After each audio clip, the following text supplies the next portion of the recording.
লোকটার সাথে কণ্ঠে কথা বলতে পারো? জি পারি, এটা বাড়িতে গিয়ে শোনা মনে তো। না না, তুমি এখন ওনার ওয়াইফের কণ্ঠে ওই লোকটার সাথে কথা বলো, আমি শুনবো। ওই তো এক নম্বরের বাটপার। আর বলো প্লিজ, আমি শুনি আমার জন্য। শোন, খালি এই ম্যাডামের জন্য কথা কইতেছি, কিন্তু এটাই লাস্ট টাইম, আর জীবনে কোনোদিন আমার চোখের সামনে আবি না। ফাউল। নাম কি তোর পাওনাদারের? সোহাগ মোল্লা। এই নাম্বার? হ্যাঁ, এই যে মাত্র ফোন দিছে। লাউড স্পিকারে দাও না।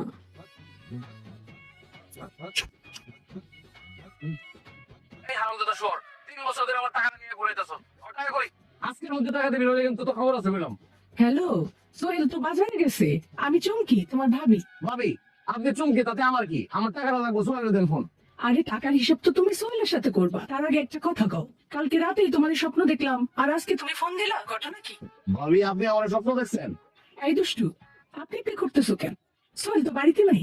তার চেয়ে চলো আমরা দুজন দুষ্টু দুষ্টু কথা বলি। না না, সবকিছুর পরেও তো আপনি আমার ভাবি, তাই না? বিয়ে শাদীর অনুষ্ঠানে দেখা হইলে তুমি যা যা করো, ওইটা কি মানুষ ভাবির সাথে করে? তোমার চোখ যে কই কই থাকে সেটা মনে করছো আমি বুঝি না?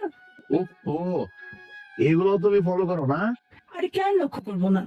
তোমার মতো পুরুষ মানুষের চোখের ভাষা আমি ভালোই পড়তে পারি। ওইটা আসো না কেন, গল্প করতাম। কি বলো? তুমি কইলে আমি কালকে যাবো। আরে না না, কালকে না, আগে তোমার বন্ধুরে বিদেশ পাঠানোর ব্যবস্থা করি, তারপরে। কি, তুমি বিদেশ চলে যেতেছে? টাকা জোগাড় হইলেই যাইব। বাকি আছে এখনো 2 লাখ টাকা।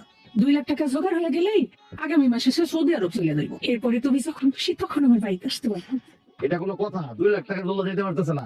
2 লাখ টাকা আমি দিতেছি, অনেক নাম্বারটা দাও তোমারে। তুমি দিবা, কিন্তু সোহেল যদি তোমার টাকাটা ফেরত দিতে না পারে? আরে দূর, তোমার পাইলে 2 লাখ টাকা কোনো বিষয় না, না দিলে না দেখ। এই আচ্ছা, রাখি রাখি রাখি, সোহেল আসতেছে, রাখি। আচ্ছা, এই ফোন দিয়ে ভাবি, ফোন দিয়ে কিন্তু। এই, এটা তুই কি করলি? আমার বউরে তো একদম 2 নাম্বার বানাই দিলি। আরে ছাগলের ছাগল, ওই তোর বউরে নিয়ে ভাবতে থাক, আর এই সবের মধ্যে তুই টাকার ব্যবস্থা কর। তুই তো তোর বউরে ভালো করে চিনস। সোহাগ যদি ভুলেও তোর বউর কাছে আসে, ঝাড়ু দিয়ে বালিশ পিটান পিটাইবো। হ্যাঁ, এটা অবশ্য ঠিক কথা কইছিস। এখন তুই স্টুপিড ননসেন্স গোয়িং, সামনে থেকে সর। বিলেতে যাইতেছি। Madam, thank you.